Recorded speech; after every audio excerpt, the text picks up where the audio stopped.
All right, Exodus 14:14. The Lord shall fight for you, and ye shall hold your peace. All right, this is my BitChute account and the Black Adam video and a comment that a scoffer made on my page, Freedom from Sin. All right, you cannot even put words together to make a coherent sentence. You should not be making videos. All right, and I know that I'm not the greatest speaker or whatever. But when I first seen it, I thought this might be a brother watching my video. So I answered him and said, and yet my understanding is still much higher than yours.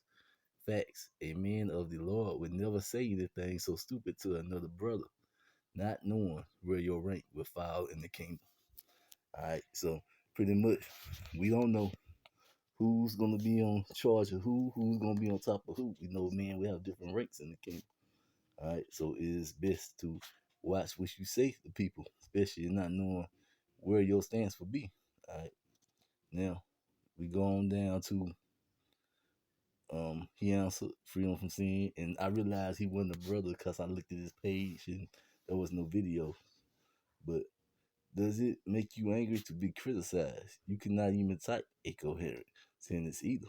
All right, now I answered him back with you, First Corinthians, the first chapter, 16th through 28th verse. For ye see your calling, brethren, how that not many wise men after the flesh, not many mighty, not many noble are called.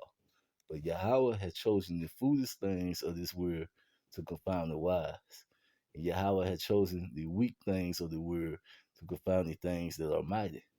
And the base things of the world and the things which are despised have Yahweh chosen, ye and the things which are not to bring to not things that are.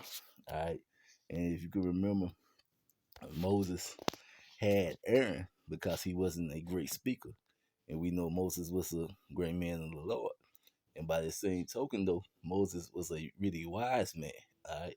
Now, even though I might not be a great speaker, I have a degree in network, um, in information technology, all right, network administration. All right, so that is just to say, I am not slow. All right, I'm just not a strong speaker, but yet, I still do my part and make my videos from time to time. All right. Second verse, not at all makes me feel good. That's how you know you are teaching the right word. So I was just letting them know this is how you know that you are teaching the right word. Because he asked me, does the criticism upset you? For the word of Yahweh is quick and powerful and sharper than any two-edged sword, piercing even to the dividing asunder of the soul, spirit, and the joint and marrow, and is discerner of the thoughts and intents of the heart. All right, and he pretty much answered back and said the same thing because he had no comeback. All right, um, and I answered him again. How long, ye simple ones, will ye love simplicity? And the scorners delight in their scorners, and fools hate knowledge. Turn you at my reproof. Behold, I will pour out my spirit unto you, and I will make known my words unto you. Because I have called, and ye refuse, I have stretched out my hand, and no man regard. But ye have set and not all my counsel, and would none of my reproof. I also will laugh at your calamity, and I will mock when your fear coming. So people out here scoffing and doing things of this nature, the Lord said He's gonna laugh and mock when they fear coming. All right. Now He goes on. You critic cannot handle criticism. Quote all the scriptures you want. It's not a catch-all shield to the basic criticism of you inhabit to critically communicate. Now, that is what really got me when he said the scriptures are not a catch-all shield because they are, brother. These scriptures is a catch-all shield. That's why I started this with Exodus 14:14. The Lord shall fight for you, and ye shall hold your peace. All right, so we fight our battles using the Lord. All right, and we answer back with these scriptures, and mainly because these scriptures confound them and it condemns them from when they go and mock and scoff at you. All right, this is Psalms 105, verse 13. When they went from one nation to another, from one kingdom to another, he suffered no man to do them wrong, yet he reproved kings for their sakes, all right, saying, touch not my anointed and do my prophets no harm. All right, so the scoffers, they are about to get theirs, all right. Now, even if this was once a brother or something in the truth, he is condemning himself by his very own comments.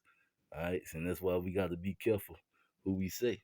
King David wouldn't even touch King Saul because he was anointed. All right, so any man who the Lord has put the Spirit on to preach this word, you shouldn't be coming at them in any kind of wrong way.